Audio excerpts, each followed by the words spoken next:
que começou em 1946 com o slogan, o histórico slogan, o petróleo é nosso.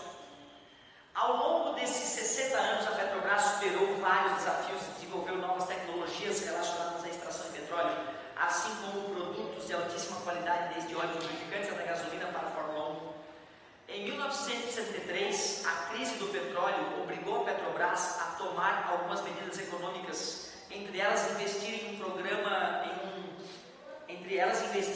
em um álcool carburante como combustível automotivo, o etanol, através do programa ProAlcool. Sendo assim, além do diesel, da gasolina comum, da gasolina aditivada e da gasolina de alta octanagem, a Petrobras oferece o etanol como combustível automotivo.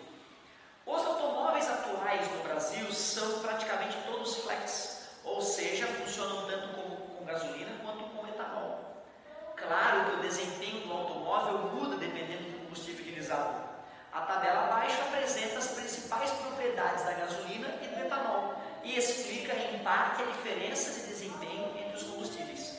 Poder calorífico em megajoules por litro. A gasolina tem 35 megajoules por litro, o etanol tem 24 megajoules por litro. Então, a cada litro eu tenho mais energia com a gasolina do que com álcool. Temperatura de ignição 220 graus Celsius. Então, se o ambiente estiver a 220 graus Celsius, a gasolina reage com o oxigênio do ar e explode.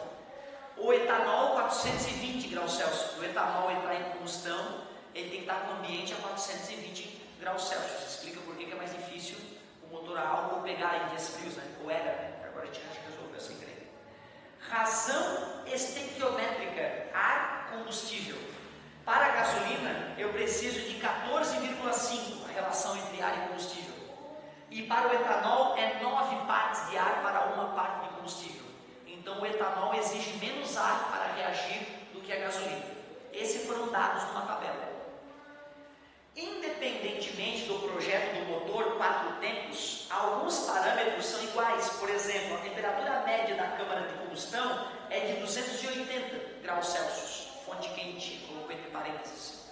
E a temperatura média do sistema de arrefecimento é de 80 graus Celsius, fonte fria. Embora o ambiente esteja mais frio, ele diz que a fonte fria é a água que circula, né, no sistema. Então, de fato, né, o gás vai receber calor da câmara de combustão, onde ele explodiu, e o gás vai perder calor para a água que circula em volta dos cilindros do motor. Então, ele me deu a temperatura da fonte quente e a temperatura da fonte fria. Agora vai começar. Letra A. Apresente de maneira esquemática o fluxo de energia-calor de um motor 4 tempos, que é considerado uma máquina térmica quente. O perigo era o aluno achar que tinha que falar dos 4 tempos do motor, a compressão, a expansão, a exaustão dos gases de combustão. Não é isso, né? O que ele quer é aquele desenho que a gente fazia em termodinâmica, lembra? Fonte fria, fonte quente, não precisa escrever por extenso, né? Sabe? Uma questão discursiva, né? Não vai perder de ponto que colocou FF. Então vamos ser vadio esse ponto, né? Sim, sim, quem estiver apaixonado. Escrever assim, fonte quente. Faz um cubinho de gelo, é a fonte fria. E aqui faz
6 tempos, não importa, que é considerado uma máquina térmica quente, o motor.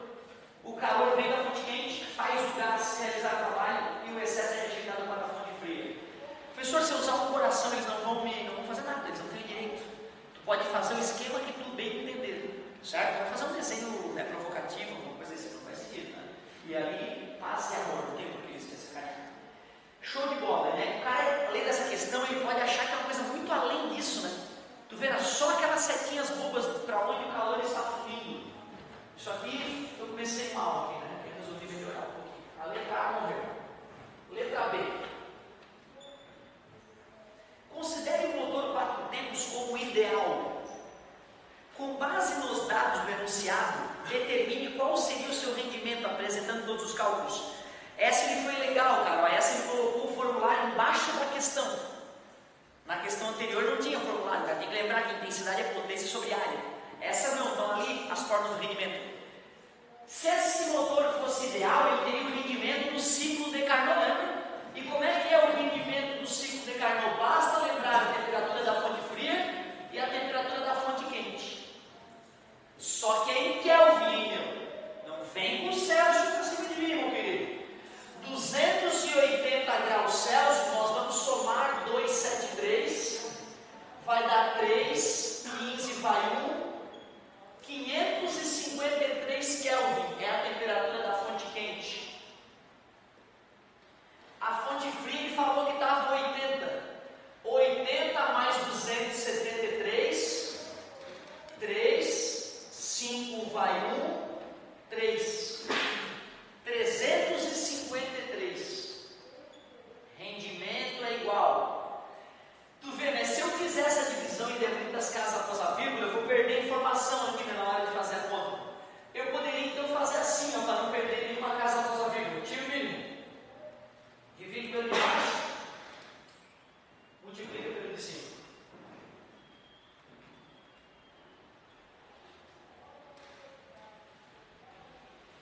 Não que eu não pudesse ter feito a divisão e a subtração, né? Mas se eu deixo para fazer uma única divisão no final do processo, eu corro menos risco de perder informação por falta de casa após a vírgula.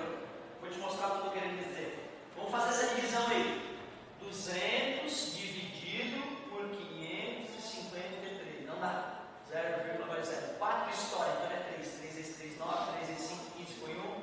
15 mais 1, 16. 10 menos 9 dá 1.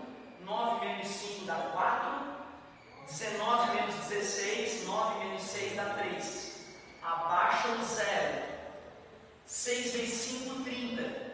Acho que 6 é um bom número. 3 vezes 6, 18 vai 1. 30 mais 1, 31 foi 3. 33, oh yeah. 10 menos 8, 2. Aqui ficou 10. Ficou 0. 10 menos 1, 9. 92. Abaixa o 0. Está de bom tamanho já, né, cara? Então, deu aproximadamente 0,361. O rendimento é aproximadamente 36,1%.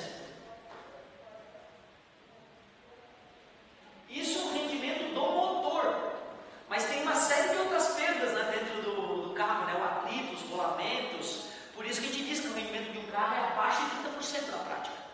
Né? Cada 100 km, 30 tu usa, 70 vai embora. Certo? Terrível. Por isso que nós usaremos carros elétricos no futuro.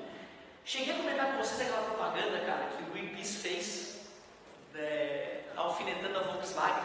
Que vocês sabem, né, aquele escândalo ambiental da Volkswagen, né? Tanto que não tem, né, o presidente da Volkswagen pedindo demissão nos últimos meses aí, né?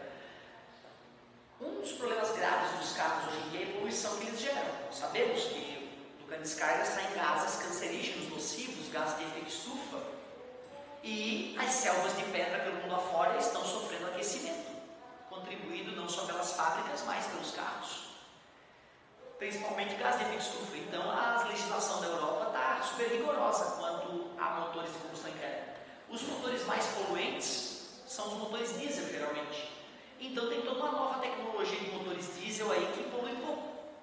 A Volkswagen, para poder ter liberação para os seus motores, percebendo que eles geravam poluição um pouco maior do que deveria, instalou um programa no computador do carro que, quando o órgão medidor da poluição ia instalar lá um plugzinho para ler qual era a emissão combustão dos meus gases. E aí ele começava a emitir menos gases, funcionava num padrão diferente e parecia que ele era não poluente. Então tu vê, tirou o medidor, sai acelerando o teu carro, joga bastante gases para fora. Vai medir, engraçado, acho que esse carro está poluindo demais, deixa eu medir. Não, está dando tudo certo. Tu vê, uma treta foda, cretina mesmo. E quando isso veio à tona, então, imagina, né, cara, a Volkswagen vendendo carro diesel para o mundo todo, enganando o mundo todo. Isso foi, né, duas semanas a TV só mostrava isso. O Greenpeace fez uma propaganda que eu achei incrível, cara. Aparece lá o planeta Terra e sei lá, uma nave Jedi chegando no planeta Terra, né? A Terra pede socorro, não sei o quê. Aí aparece um monte de criancinha, uma, né, vestida de Jedi, aí vem o Yoda e tem uma criancinha vestida de Darth Vader. E aí vai mostrando ali, né? Aí o narrador vai descrevendo. A Volkswagen foi para o lado negro da força. Aí aparece um Volks com o farol sendo em vermelho, assim, sabe? E uma luta assim entre o Jedi e o Volkswagen, com a força. E aí mostra, mesmo os humanos tendo tecnologia, eles continuam usando combustíveis fósseis que geram gases de efeito estufa e envenenam as crianças do mundo. E aí as criancinhas participam da propaganda, saca? A Volkswagen está envenenando as crianças do mundo. Cara, é muito forte a propaganda, muito punk.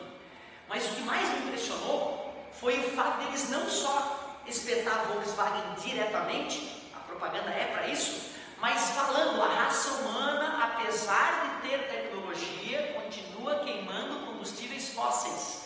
O primeiro carro do mundo foi elétrico. As pessoas não sabem disso. O primeiro carro do mundo, em 1800 e pouco, era elétrico. Nós temos tecnologia, todos os carros poderiam ser elétricos, eles não são, porque tem muito petróleo para vender para a gente, é óbvio, é poder econômico que faz isso acontecer. Daria para o mundo decidir, olha gente, em 10 anos vamos acabar com os carros de combustão interna. Ah, mas isso ia gerar um plano? Não vai gerar nada, cara. Se as empresas tiverem tempo para se adaptar, para tirarem os motores de combustão interna dos seus carros e botarem, né, os motores elétricos, as únicas empresas prejudicadas seriam as petrolíferas.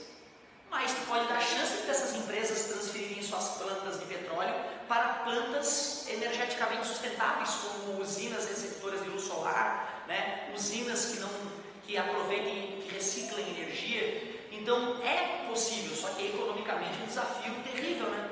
Mas tu vê que interessante, é uma matéria muito atual no vestibular. Como é que serão os carros no futuro? Elétricos. Por quê? Porque os motores de combustão interna são uma merda. Essa letra B provou pra gente.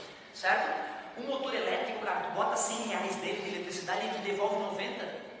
Meu Deus, tu imagina como a nossa vida vai mudar, quanto o preço dos combustíveis para se deslocar vai baixar, quanto o preço do ônibus vai baixar quando ele for elétrico. Além das nossas crianças poderem enfiar a cara do lado do carro e respirar profundamente, cara, vai ser fantástico, né? E isso só não aconteceu, não é por falta de tecnologia, é por poderio econômico. Imagina, Texaco, Repsol, Petrobras, né? Essas gigantes petrolíferas, elas jamais permitiriam, né, que os negócios delas bilionários subissem da noite para o dia. Então tem cara poderoso envolvido aí por trás. Depois tu confere lá, digita lá no YouTube, Greenpeace, Volkswagen, e assiste videozinho que é um barato, cara. Letra B, morreu, e ainda devaneamos um pouco. Letra C, com base no rendimento de 20% de um motor 4 tempos, determine a quantidade de etanol necessária para obter a mesma quantidade de energia útil que cada litro de gasolina disponibilizaria. Se o motor vai aproveitar 20%, vai aproveitar 20% do álcool e 20% da gasolina. Ele disse que o etanol tinha um poder calorífico de 24 milijoules por litro, enquanto a gasolina, isso era o etanol, o álcool, enquanto a gasolina tinha um poder calorífico de 35 megajoules por litro. Com base no rendimento de determine a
Então, para eu poder ter a mesma energia que um litro de gasolina me disponibiliza, eu preciso de 1,45 litros de álcool. Então, eu vou consumir 45% mais com o carro a álcool, via de regra. Certo, galerinha? Legal a questãozinha, né? O 20% não era necessário, eu ia ter que descontar 20% do álcool e da gasolina e ia dar no mesmo. Boa questão. Legal, galera, muito obrigado pelas perguntas, hein? Daqui a pouco estamos juntos.